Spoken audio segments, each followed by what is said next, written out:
it, Anna. Um, but I just want to welcome you to the Teaching Social Engagement Through Play training for today. Go ahead with the next slide, Shelby. And again, throughout all this, if you have questions, Anna, just feel free to, unmute or type them in the chat, but we can also talk about it at the end. First, I just want to jump into what play is, like what kind of qualifies as play and why it's important. So play is technically just any activity that's organized or unstructured that your child finds to be fun and enjoyable. And this could be, anything from a really young toddler or infant, like playing with an empty box, or it could be, a child who is playing make-believe and just kind of making up hypothetical situations if they're a little bit older, like maybe in the 4 age range. So it can be a wide range of things. Kids like to make up games on the spot sometimes, or kind of find things that amuse them. And so anything that is enjoyable and your child finds fun can be considered play. And it is important for a few reasons. Go ahead with the next slide. It's really important because children actually learn through their play. They learn through every experience they have, and from every interaction that they have with others. And since you joined us last month, you might recall us talking about the learning process and how it goes. Usually children learn from seeing a skill or a concept modeled for them, and then they learn by practicing it with help. And then finally, they are able to apply the skill or concept independently and in various settings. So when children play, especially when they play with parents or other children, they're observing and they're learning through that modeling process and their practicing process. And then eventually they master those skills on their own. We often mistake play and learning to be 2 separate activities, or kind of, you're doing one or the other, but we don't normally associate them as happening at the same time. However, play is not just fun and games, and it's a great opportunity to teach children and for children to learn about the world around them, as well as just who they are as a person, and who their family is, who their friends are, things like that. You can learn a lot about your child by playing with them, and through play, children learn to socialize, how to think it through problems and problem solve, how to communicate, and they just generally learn how to explore the world. And most importantly, they learn to have fun as an emotional outlet and connect with other people and build those relationships and trust. Go ahead with the next slide. So some skills specifically that are learned through play. There's a lot of them, but I'm just going to talk about maybe about 5 major skills that are learned. So one is listening and following directions, especially as they get into the slightly older age where they are playing a game of some kind, like a structured game. It requires them to listen and then interpret that information and then follow the directions accordingly in order to play the game correctly. They also learn turn taking and sharing skills. This starts, around maybe 2 or so. They don't quite understand around then, but they start to see it modeled and start to kind of connect the dots and offer things to other kids. And as that's reinforced by adults, then they learn that turn-taking skill and sharing. They learn problem solving and flexible thinking. And they also learn communication and social skills, as we mentioned. And then they also will learn some self-regulation and coping skills, because inevitably they're bound to get upset about something during play. And it provides great opportunities to practice that social emotional learning that they're doing all the time. So in general, playing just really helps children develop. It helps them learn empathy for others and to consider various perspectives. We all know how it feels to win and how it feels to lose. And so it's a great opportunity to really build up that ability to kind of adapt and, practice those social emotional skills involved in being a winner of a game or losing at a game, and taking turns and handling disappointment. So we'll talk a little bit more later about parents' involvement in this process. But in addition to all those skills, it also helps children with their gross motor and fine motor skills, which can strengthen them physically. It helps your child's working memory, their cognitive flexibility, leadership skills, self-esteem, and creativity. So there's all kinds of traits and skills that they can bolster and really hone in on through their play. And if they learn these skills during the critical learning periods of early childhood, they're more likely to continue using those skills and building upon them as they grow up and into their adult lives. Although they still learn through playing alone, playing with peers and with parents will maximize their potential to learn and develop social emotional skills sooner. Go ahead with the next slide. This is one part that I find really interesting. I just like to talk about how children play and the stage of development that they are in, or sometimes their age, can determine what phase of play they're most likely to demonstrate, and then the types of play that are most engaging for them. So that's what I'm going to cover next. On the next slide, I'll start with the 6 phases of play. Again, this is kind of in a chronological order, but a child can be in any phase dependent on their development. Just because they're a certain age does not mean that they're in a certain stage or phase. You know, it's unique to each and every child, and every child's different with their developmental speed and whatnot. But first, so these are just general phases, but usually first, the phase unoccupied play is what they tend to gravitate towards. This is usually from around, birth to around 3 months or so. This involves random physical movements with no specific intention, and it's the initial form of play as they start to develop. In this phase, the baby is just making a lot of movements with their arms and legs, hands and feet, making noises and learning about their body and their space. And they're just discovering how their body moves and a little bit of some cause and effect of what goes on around them. And then they move into solitary play. This also occurs from birth, but it goes into about 2 years old or so and continues on past that. But playing alone is usually the next phase that develops, although independent play is important at all ages and stages. Around age 1 and 2, they have their own ideas and really just kind of assume that the world kind of thinks the way they do, or that everyone else has these same experiences as them. And so they are becoming more independent as they're gaining more skills, especially their physical skills like walking, running, and climbing.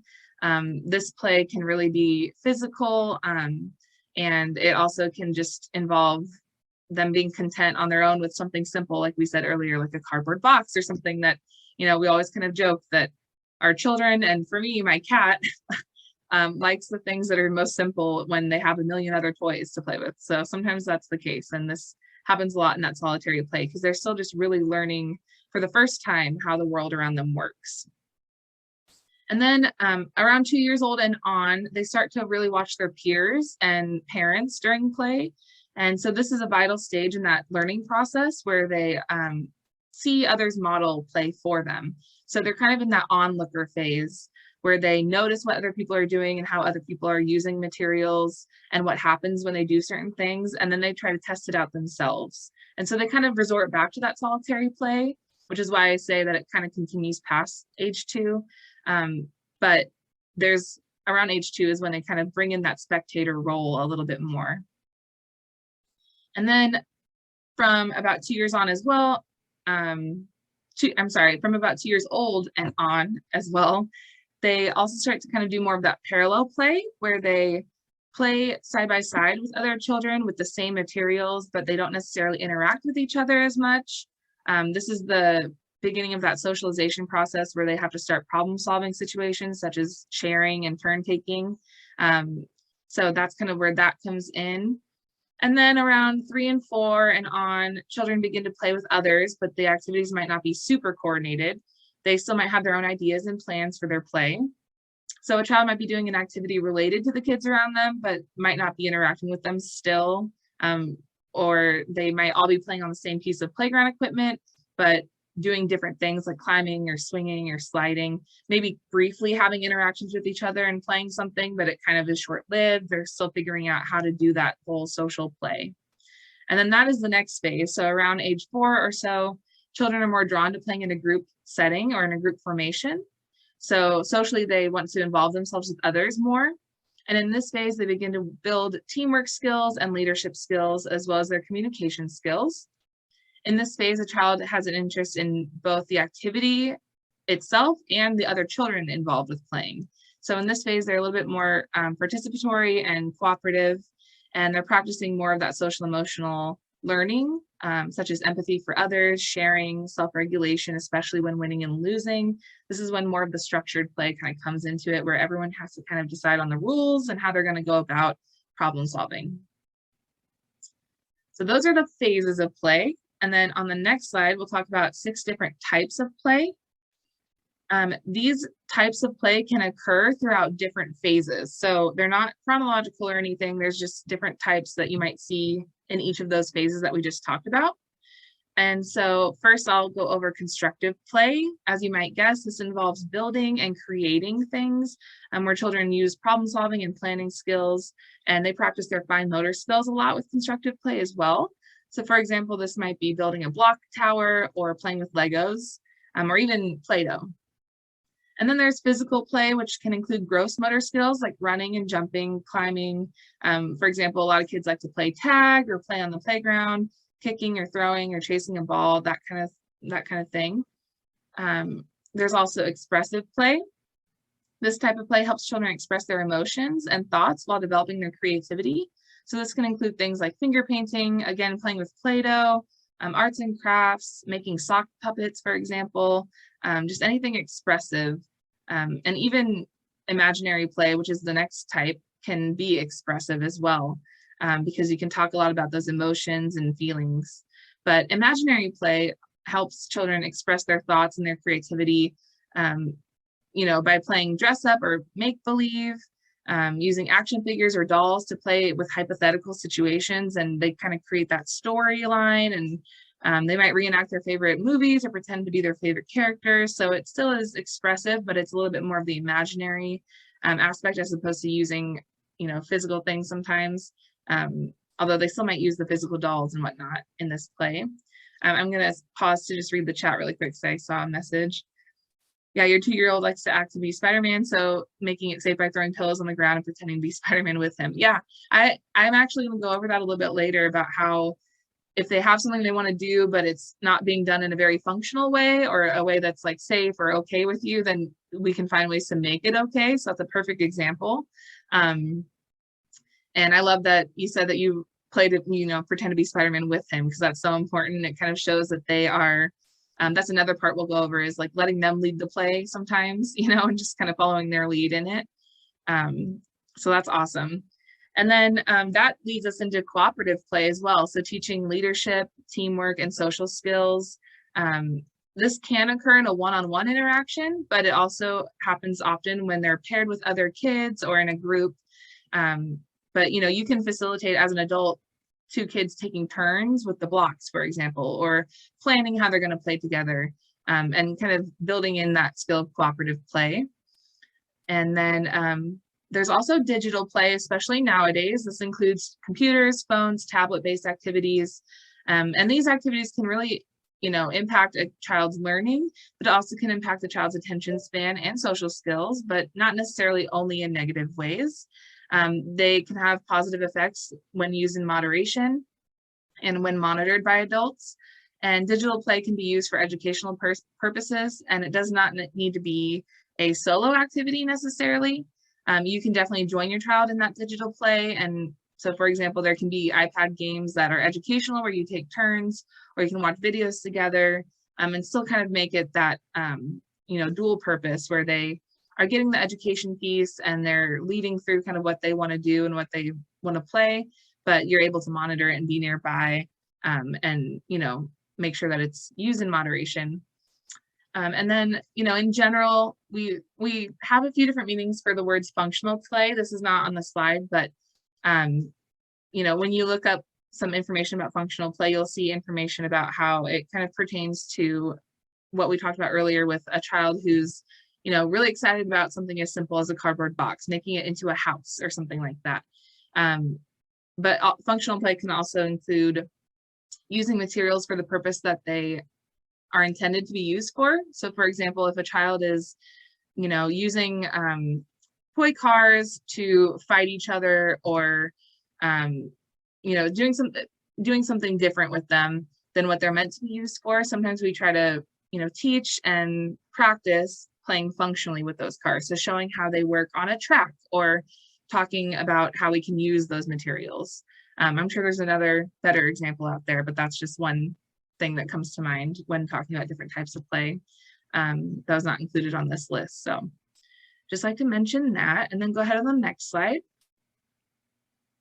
We talked about all different kinds of play and types of play, but I want to go over some of the benefits of different types of play or different ways we can play.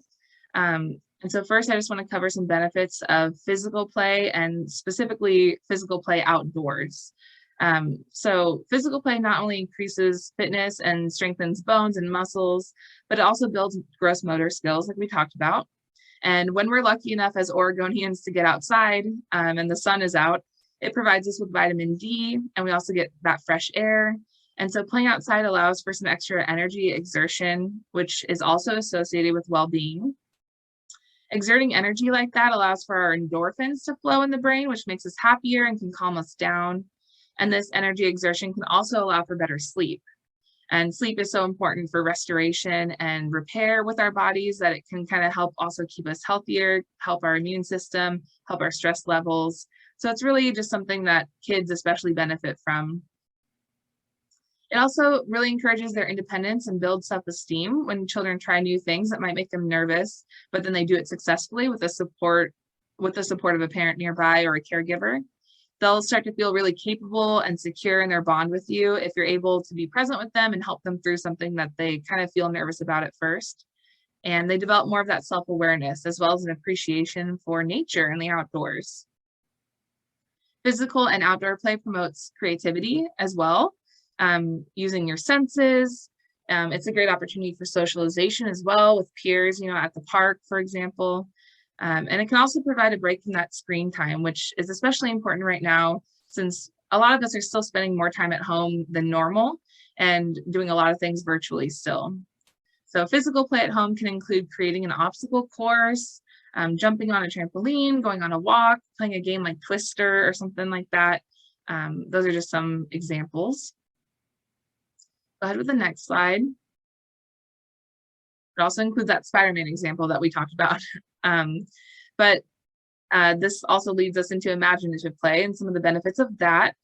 Imaginative play allows children to process their own feelings and thoughts and engages their creativity and form their own perspectives.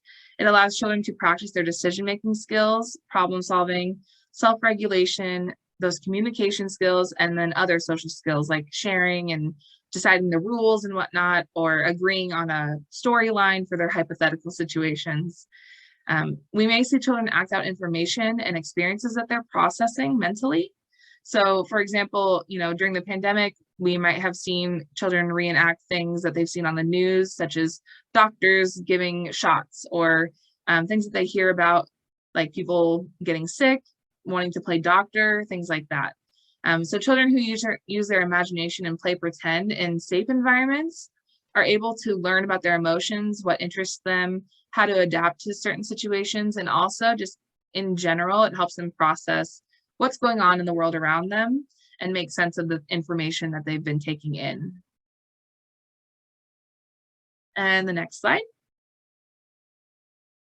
Expressive play, and specifically something called process-focused art, really, again, is just awesome for developing their creativity and kind of processing their own feelings and emotions. Again, this overlaps with imaginative play, and it allows children to engage with their own perspectives and kind of reflect on how they feel about things, make decisions for themselves.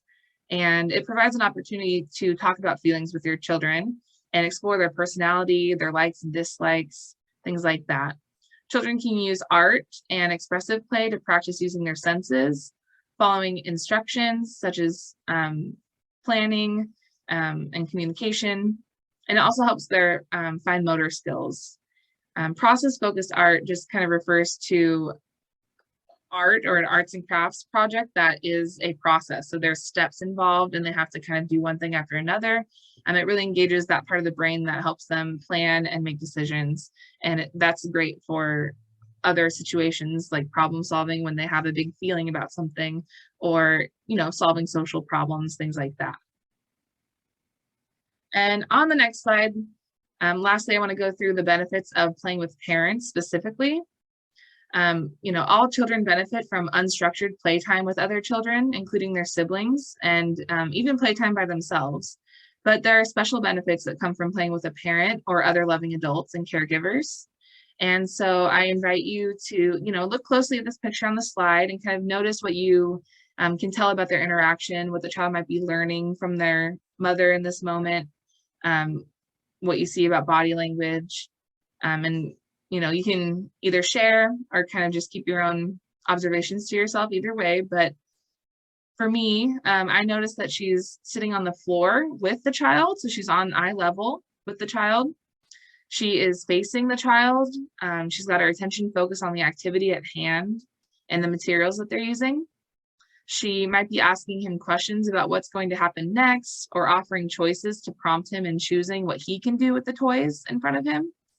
She might be modeling how to do something, like how to build a tower in a way that he wants to do it. He might be telling her that it's her turn, and they might be practicing that turn-taking skill. And I also noticed that there's no devices in her hand, like she's not also on her phone or multitasking. She's fully focused on this interaction. And so I just want to go over how, playing with your child really benefits both you and your child. It offers a chance to teach your child about important social and emotional skills, and it helps strengthen that attachment and that bond between you and your child by affording or allowing you to spend some quality time together, and giving you the opportunity to do something that they enjoy and that they want to do.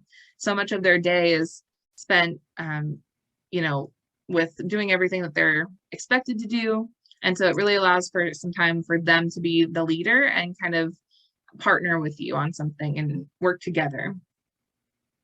And if we recall from last time as well, attachment is the ability to form that strong, positive relationship with others. And it's very vital to your child's development and into their adulthood, how they progress. And so these strong, positive bonds that are formed through playing with your child will teach your child how to relate to others as they develop. And that security really just helps them feel like they're safe to explore their environment, which again helps them learn.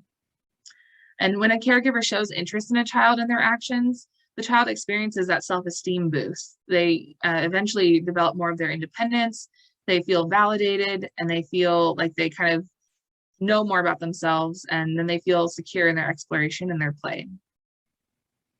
Parents have a critical role in play, which includes providing active support, providing engaging materials for the child, and making play a priority for their children and family. And then, like I said, play benefits parents too.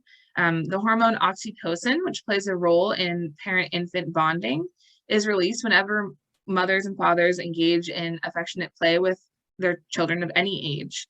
It's a hormone that makes us feel loved, and it makes us feel connected and relaxed, and it's just a feel-good hormone. So it actually really, that bonding and that quality time really benefits both people involved.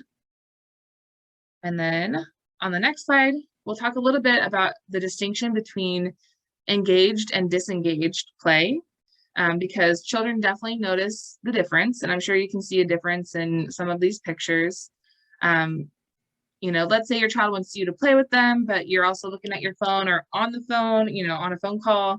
We're always really busy, so it's hard to kind of do both or kind of make time for everything in our day. But if you give them verbal responses or sit with them when you're not really mentally or emotionally or relationally present, they will feel that distance. And I know multitasking is usually necessary in our busy lives, but if it's not balanced with that focused attention and that quality time, it creates missed opportunities where you could teach your child skills for more functional play or strengthen that bond with them. And children might end up feeling a little unprioritized, and they can sense that lack of interest when parents are distracted. And that can also kind of impact their self-esteem. So not paying enough attention during play can lead to children making certain choices to seek attention, and that can cause them to get in trouble or, have a negative experience. We might see some of that attention-seeking behavior, like yelling, drawing on a wall. My sister, when she was younger, cut my bangs one time unsupervised. So just trying to get attention or seeing what they can get away with sometimes happens when they feel like they're not being paid attention to. So being too disengaged could also be a safety hazard if parents are distracted. For example, if a child's using scissors, they could potentially hurt themselves or appear by, running somewhere or climbing on something unsafe. So supervised and engaged play really ensures that that connection is built, and it ensures safety for everyone involved. And along with this, our tone of voice and our facial expressions can really instantly impact our children's mood as they assess how we're feeling when we speak to them. So if we have an irritated or bored tone of voice, they pick up on that immediately, and they can sense our stress and react to our stress responses with their own stress as well. So to make the most of your playtime with your child, it's best to try to prepare to be present verbally, mentally, and emotionally. And, if that's not possible in this moment, you can try a statement like with the first then language. You might need to say something like, I can't play right now. I'm cooking dinner, but, first we'll eat dinner and then I'll play with you for 15 minutes or something like that, and kind of setting an expectation for when you can play with them. And often children seek verbal acknowledgement and engagement while you watch what they're doing. They want that recognition for something that they just learned how to do or something that they're proud of themselves for doing. And so giving them that is really important. And that's the quickest way to kind of extinguish that repetitive behavior, is just to kind of acknowledge it and, move through that. You can, if you're cooking dinner and multitasking, you could kind of play from a distance by maybe asking them questions or seeing if they can meet certain challenges. You could ask them how tall of a tower they can build and have them do it, and then you're going to come back and see how tall it is. Things like that. So you can still kind of engage with them even though you're doing other things. But of course, other times children really want you to be more hands-on and sit on the floor with them. So it might require making a plan for when you can do that and stay engaged. Supervised or engaged play involves making eye contact, responding genuinely, showing that you're paying attention, and all this will help your child feel heard and seen and validated. It might be helpful to distinguish for your child when it's time to play together with a parent or time to play independently, so that, like we said, when you're busy and can't engage completely or when you need a break, you can direct them to play by themselves until you can join them again. So like we mentioned, those first then statements can come in handy, and also timers might help as well. It can help them see how long they have to wait, or it can help them see how much longer they have to play. And it's valuable for children to see that even parents have different moods and opinions and feelings and unique styles of play. And even parents need to take breaks sometimes too. So it's okay to, set those boundaries and balance, what you have to do with that quality time that your child wants and that attention that they want from you as well. And on the next slide, I'll just go through a few examples of how parents play and teach at the same time. It might take some practice to find meaningful ways to engage in your child's play, especially when it's something super simplistic and you're not really sure how to contribute to the situation. But there are 5 main things that you can do to maximize the skills taught while you play with your child. And this includes what we just discussed, which is actively observing how they're playing and commenting on that and asking questions. It includes listening to their stories and ideas, being present and actually responding to what they're coming up with and what they're talking about. It includes supporting their chosen mode of play. So again, if they want to play with, some dress up clothes, or if they want to play with blocks, just supporting that mode of play that they're in, and then engaging in conversation with them about the play. So this is similar to what I mentioned before about asking questions, but there's lots of different ways we can converse with children while they're playing that helps teach them different skills. So for example, supporting their chosen mode of play includes following their lead and making the play functional and safe. We discussed this earlier with the Spider-Man example. If your child's jumping off the couch and trying to be Spider-Man, putting pillows on the floor is a great way to point out that what they're doing right now is not safe, but if we change something small, then we can continue to do it safely. This might also include managing rule following, like saying something like, oh, remember, we don't throw cars, we drive cars, or do we sit on the ball or do we bounce and throw the ball? And just kind of reminding them what the rules and expectations are, and then kind of validating when they're doing that preferred behavior or when they're following those rules and expectations. And then if they're continuing to do something that's not okay, like throwing the cars at the wall, we can just find a way to make it okay. So we can turn it into something else. So if they're throwing cars at the wall, you might want to say something like, oh, if we throw the cars at the wall, it might hurt our wall. Let's drive the cars into this basket, and maybe create some new type of way to play with the cars that is more enticing. Sometimes children kind of resort to doing things like that to kind of see the cause and effect, or just because they don't know what else to do, or they're not necessarily bored, but they're just looking for new ways to engage with the materials around them. And then in managing turn taking, you can practice challenging your child by taking a toy back and giving it to the child it was taken from, and explaining that learning opportunity of how they have to ask for a turn and modeling how to do that. Setting timers can also help with turn taking, using those first then statements. It might sound like, first it's so-and-so's turn, then in 2 minutes, it's your turn. We do that a lot in the classroom.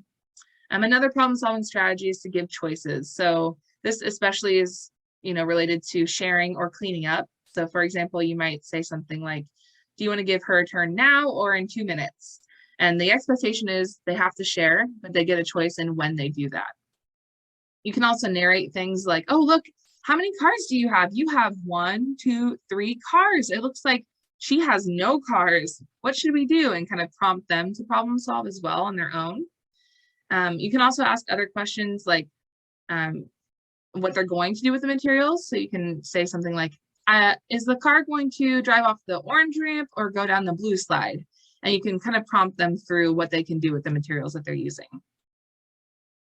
You also can support them through doing something a little challenging by reminding them that if they need help, they can say, help me, or help me please.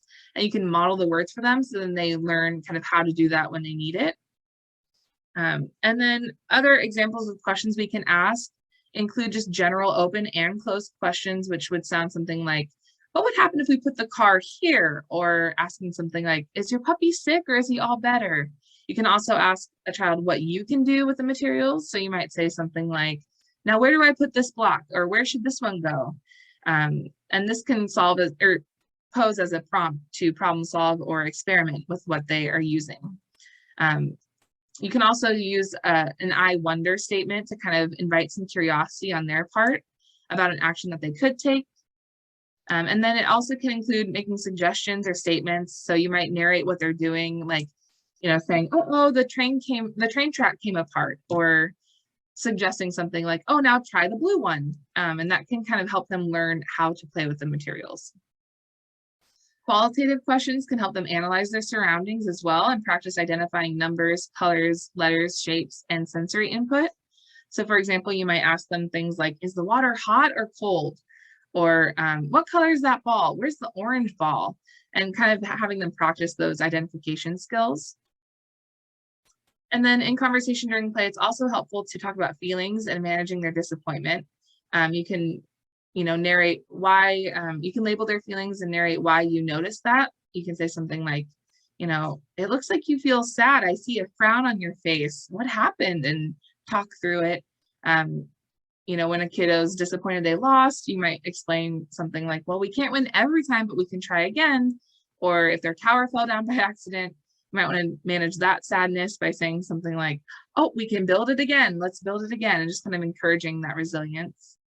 These statements can validate their emotions and make them feel understood, and also help them see that there is a solution and that they can problem solve, and that they can get help with that. And on the next slide, this is pretty much the last content slide. I just want to talk a little bit about building social skills during the pandemic, because many parents are concerned that their child's social skills are delayed due to the pandemic and all the time that we have spent at home and not in the classroom and whatnot. But I just want to kind of encourage everyone to remember that children are very resilient and adaptable, and there's a lot to be gained from interactions with parents, siblings, and even pets, as well as that time alone. Even without peer interaction for a period of time, kids can still develop those social skills and emotional skills in ways that will prepare them to pursue real-world friendships when those interactions can resume, or when they start to become more frequent. And so parents can really take comfort in the value of relationships within their own homes. Studies actually suggest that secure attachments with parents set children up to have stronger relationships in the future. So that's really just the first place where it all starts, that attachment-based security. And in households with more than one child, siblings or other relatives that are children help each other learn to negotiate, deal with conflict, and resolve differences, all of which are things that parents can help facilitate by having those conversations about important roles each sibling plays in the family or how they can play together. And then having pets around can also teach children empathy, responsibility, feelings, how to see the perspective of others.